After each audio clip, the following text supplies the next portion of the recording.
Hello साथियों, स्वागत है आपका अपने YouTube channel CK English classes में। कहते हैं जिंदगी 2 दिन की है, एक दिन आपके हक में और एक दिन आपके खिलाफ। जिंदगी 2 दिन की है, एक दिन आपके हक में और एक दिन आपके खिलाफ। जिस दिन हक में हो तो गुरूर मत करना और जिस दिन खिलाफ हो थोड़ा सब्र जरूर करना। जीवन में सब्र रखना चाहिए। चलिए स्टार्ट करते हैं पोइट्री 3 को। Keeping quiet which is written by Pablo Neruda। Pablo Neruda के होल इंट्रोडक्शन को अभी हम लोग देखेंगे। पैब्लो नेरूडा का पूरा नाम क्या है? नेप्ताली रिकार्डो रईस बोसोल्टो। नेप्ताली Ricardo Reyes बोसोल्टो। बात इनके जन्म की, मृत्यु की, जन्म स्थान, डेथ प्लेस की करेंगे, किस रूप में जाना जाता था ये भी बात करेंगे। आप बोर्ड को बड़े गौर से देखते रहें, सारे कंटेंट आपको दिखाए जा रहे हैं। पैब्लो नेरूडा का जन्म 12 जुलाई 1904 को हुआ। इनका बर्थ प्लेस पैरल, जो एक मॉले रीजन में पड़ता है, और जिस देश में इनका जन्म हुआ वह उस देश का नाम चिली है। शायद आपको पता नहीं हो तो बता दें कि साउथ अमेरिका कॉन्टिनेंट में पड़ने वाला एक देश चिली, चिली के मॉले रीजन के पैरल नामक जगह में पैब्लो नेरूडा का जन्म हुआ। इनकी मृत्यु दुर्भाग्यपूर्ण रूप से 23 सितंबर 1973 को हुई, एट द एज ऑफ 69 की एज में इनकी मृत्यु हुई। और जिस जगह मृत्यु हुई उस जगह का नाम Santiago, and Santiago is the capital of Chile. बात करते हैं इनको किन किन रूप में जाना जाता था। Known as poet, diplomat, senator. Poet के रूप में, डिप्लोमेट कूटनीतिज्ञ के रूप में, और साथ ही साथ सेनेटर का मतलब होता है राज्यसभा के मेंबर भी थे। इनके कुछ नोटेबल अवार्ड्स हैं जो हमें जानने चाहिए। International peace prize 1950, Lenin peace prize 1953 और नोबेल प्राइज इन लिटरेचर 1971। ध्यान रहेगा, फिर से रिपीट करते हैं। International peace prize 1950, Lenin peace prize 19, और से देखेंगे 53, नोबेल प्राइज इन लिटरेचर 1971। इनके अवार्ड्स के बारे में ये बात रही। अब टेक्स्ट बुक के लाइनों को देखते हैं और टेक्स्ट बुक के माध्यम से, एक्चुअली इस पोइट्री के लाइन के माध्यम से क्या मैसेज मिल रहा है हम आप तक पहुंचाते हैं। आप वीडियो को देखते रहें और एंजॉय लेकर पढ़ें। कीपिंग क्वाइट, जब आप कीपिंग क्वाइट के डायग्राम को देखेंगे ना तो एक मैप बना हुआ, एक सर्कल का चेन बना हुआ है। कीपिंग क्वाइट का मतलब क्या होता है? शांत रहना। हम भी शांत रहेंगे, आप भी शांत रहेंगे। मतलब इस इन्वायरमेंट के सराउंडिंग को प्रोटेक्ट करना है, नेचर को बचाना है, तो हमें शांत रहना चाहिए। शांत रहने का मतलब है कि जो भी काम करें आप पीसफुली करें, साइलेंस के रूप में करें। अबाउट द पोइट, पोइट के बारे में पढ़ते हैं। इससे पढ़ने से पहले कुछ वर्ड मीनिंग आपके बोर्ड में फ्लैश हो रहा है। अब इस वर्ड मीनिंग को गौर से देखें, नोट कर लें। यदि आपको इस कविता के पूरे स्टेंजा को गौर से समझना है तो ये वर्ड मीनिंग आपके लिए काफी फायदेमंद है। इसलिए इस वर्ड मीनिंग को या तो आप नोट कर लें या तो स्क्रीनशॉट ले लें। About the poet Pablo Neruda, pen name of Neftali Ricardo Reyes Basoalto. Pen name है पैब्लो नेरूडा। उसके बाद गौर से सुनेंगे आप, Neftali Ricardo Reyes Basoalto. Who was born in the town of Parral in Chile। हमने बताया कि चिली देश में इनका जन्म हुआ। जिस जगह में हो जगह का नाम पैरल, और ये पैरल पड़ता कहाँ है? मॉले रीजन में पड़ता है, याद रखेंगे। और चिली का कैपिटल क्या है? सेंटियागो है, याद रहेगा। चलिए ठीक। नेरूडा's poems are full of easily understood image which make them no less beautiful। कहते हैं इनके कविता को, किनके कविता? पैब्लो नेरूडा के कविता को यदि समझना है ना तो आप इस कविता में, अर्थात जितने भी इनके कविता हैं, आप तस्वीरों के माध्यम से ही समझ सकते हैं। आप तस्वीर के माध्यम से समझ सकते हैं इस कविता का सार क्या है, ये कविता क्या मैसेज देना चाह रही है हमें। He won the Nobel Prize for Literature in the year 1971। थोड़ी देर पहले हमने बताया आपको कि 1971 में नोबेल प्राइज किस क्षेत्र में, तो लिटरेचर के क्षेत्र में इन्हें मिला। कब मिला? 1971। कौन सा प्राइज? तो Nobel prize. In this poem, Neruda talks about the necessity of quiet introspection।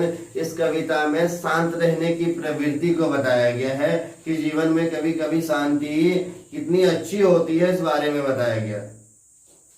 And creating a feeling of mutual understanding among human beings। और साथ ही साथ ये भी बताया जा रहा है इस कविता के माध्यम से कि ह्यूमन बीइंग के बीच में एक म्यूचुअल अंडरस्टैंडिंग होना चाहिए, एक म्यूचुअल रिलेशनशिप होना चाहिए, एक दूसरे को समझने का परस्पर गुण होना चाहिए, संबंध बड़े सापेक्ष होने चाहिए, सुंदर होने चाहिए। ये कविता से पहले की लाइन है अबाउट द पोइट के बारे में। अब पोइट्री स्टार्ट करने से पहले क्वेश्चन हमसे किया गया है, इस क्वेश्चन का पहले मतलब समझते हैं फिर आंसर करेंगे। Before you read what does the title of the poem suggest to you. कहता है कविता तो आप पढ़ ही लेंगे, लेकिन कविता पढ़ने से पहले कहता है कविता का जो हेडिंग है ना, शीर्षक, उससे आप क्या समझते हैं, उसका क्या तात्पर्य है। What do you think the poem is about? यदि आपने कीपिंग क्वाइट पढ़ लिया तो फिर आप बताइए हेडिंग पढ़कर आपको क्या समझ में आता कि यह कविता किस बारे में होगा, यह कविता किसको रिलेट कर रहा होगा। आगे पोएट्री के स्ट्रेंजर को देखते हैं, पैराफ्रेज को देखते हैं और पढ़ाई को आगे बढ़ाते हैं। पहले लाइन को शुरू करते हैं। Now we will count to 12 and we will all keep still. कवि हमसे कहते हैं कि अब हम 12 तक गिनती करेंगे। यह 12 घंटा भी हो सकता है, 12 महीना भी हो सकता है, 12 साल भी हो सकता है। फिलहाल कवि हमसे कहते हैं कि जब तक हम 12 तक गिनती करेंगे, इस दौरान हम सभी शांत रहेंगे। इसका अर्थ ये है कि कवि हमसे रिक्वेस्ट करना चाहते हैं कि आप शांत रहें। आखिर ये बात उठी कैसे? ये बात युद्ध के दिनों की है, जब युद्ध का माहौल चल रहा था, सब जगह अशांति फैली हुई थी। इस पंक्ति के माध्यम से हमें बताया जा रहा है कि कम से कम हम शांत रहें, और शांति एकजुटता को दर्शाता है। For once on the face of the earth let's not speak in any language, let's stop for 1 second. कहता है यदि आप इस धरती पे रहते हैं, यदि आप इस मातृभूमि में रहते हैं, तो इस मातृभूमि के लिए आप किसी भी भाषा में बात ना करें, आप 1 सेकेंड के लिए रुक जाएं। And not move our arm so much, और यहाँ तक कि अपनी बाजुओं को भी ना हिलाएं। अर्थ ये भी है कि यदि आप कोई अशांति वाली कामों को कर रहे हैं तो फिलहाल उस काम को आप छोड़ दीजिए और शांति से काम कीजिए। अर्थात जब आप काम कर रहे होते हैं तो आपका पूरा कंसंट्रेशन उसी काम पे होता है। हमसे 12 गिनकर शांत रहने के लिए कहा जा रहा है। It would be an exotic moment without rush, without engine। कहता है जब सभी शांत होंगे, जब अशांति नहीं होगा, महामारी नहीं होगा, किसी को सताया नहीं जाएगा, पीटा नहीं जाएगा, जब शांति बनी होगी तो आप ऑब्जर्व करेंगे ये जो क्षण होगा ना, वो कितना अद्भुत क्षण होगा, कितना विचित्र क्षण होगा। विदाउट रश, विदाउट इंजन, ना किसी चीज की जल्दबाजी होगी, ना किसी चीज की भागा दौड़ी होगी, ना कोई काम होगा, ना मशीन सामने आएंगे, ना किसी तरह का कोई खामियाजा हमें भुगतना पड़ेगा। We will all be together in a sudden strangeness। कहता है कि यदि हम ऐसा कर पाते हैं, यदि हम यूनिटी बना पाते हैं, शांति से रह लेते हैं, लोगों को शांत रहना सिखा लेते हैं, तो कहता है ये जो क्षण होगा ये काफी विचित्र क्षण होगा। और इसी विचित्र क्षण में ही हम एक दूसरे के निकट आएंगे, नजदीक आएंगे, एक दूसरे में प्रेम बढ़ेगा, समझदारी बढ़ेगा, सम्मान बढ़ेगा, जो अति आवश्यक है। Fishermen in the cold sea would not harm whales। हम पढ़े लिखे इंसान हैं, हम समझ सकते हैं। यदि हम पढ़े लिखे हैं, हम समझ सकते हैं, तो हमारे कामों को देख के वो मछुआरे जो मछली पकड़ने के लिए जाते हैं वो भी व्हेल जैसी मछलियों को नुकसान नहीं पहुंचाएंगे। वो भी शांत होकर घर पर बैठेंगे, शांति से काम करेंगे। और वो इंसान जो समुद्र किनारे नमक उठाने जाता है वो भी शांत रहेगा, वो भी शांति से काम करेगा।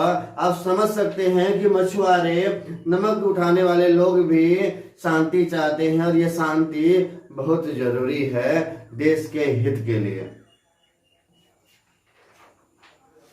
Those who prepare green wars, wars with gas, wars with fire, victory with no survivor।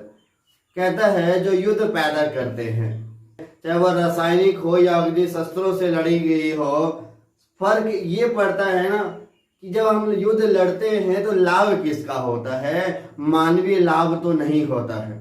यहाँ जीत स्वार्थ की होती है, यहाँ पर कब्जा करने की होती है। Victory with no survivor would put on clean clothes and walk about their brothers in the shade doing nothing। कहता है ये युद्ध करने वाले जो लोग हैं, जो युद्ध फैलाते हैं, हिंसा फैलाते हैं, यदि आप शांत रहेंगे, क्योंकि आप परिवर्तन ला सकते हैं। एक से परिवर्तन की नींव रखी जा सकती है, परिवर्तन आएगा। तो वो युद्ध करने वाले जो लोग हैं, जो अशांति फैला रहे हैं, वो भी भाईचारे की तरह आगे आएंगे, भाईचारा बढ़ाएंगे, और जो युद्ध का माहौल बना के बैठे हैं वो युद्ध का माहौल भी खत्म करने में योगदान देंगे। What I want should not be confused with total inactivity। कोई शक नहीं होना चाहिए मन में, किसी तरह की छल नहीं होनी चाहिए। बस होना ये चाहिए कि आप किस प्रकार खुद से सामने आकर लोगों को समझा सकते हैं, लोगों में एकजुटता बढ़ा सकते हैं, लोगों में प्रेम की भाषा को उजागर कर सकते हैं। Life is what it is about. कहता है जीवन तो चलने का नाम है, बस चलते रहिए, चलते रहिए, चलते रहिए। I want no truck with death. कहता है इस पृथ्वी में कोई भी इकलौता इंसान नहीं होगा जो मरने से नहीं डरता होगा। रूसवेल्ट कह गए, अमेरिका के राष्ट्रपति, former president Franklin D. Roosevelt had already mentioned that all we have to fear is fear itself। कहता है मरने से सब डरता है। I want no truck with death। कहता कोई भी इंसान मरना नहीं चाहता है, सब चाहता है कि जीवन में बने रहें, लोगों से जुड़े, लोगों में प्यार बांटे, जिंदगी को आगे बढ़ाएं, और यह कारवां आगे बढ़ता चले जाएगा। हम एक दूसरे से लिंक करते चले जाएंगे। If we were not single-minded about keeping our lives moving and for once could do nothing। कवि ये कहते हैं कि हमें संकीर्ण सोच का नहीं होना है, हमें अपने सोच को विकराल बनाना है, विशाल बनाना है, ताकि हम खुद का भी भला सोच सकें और सामने वाले का भी भला सोच सकें।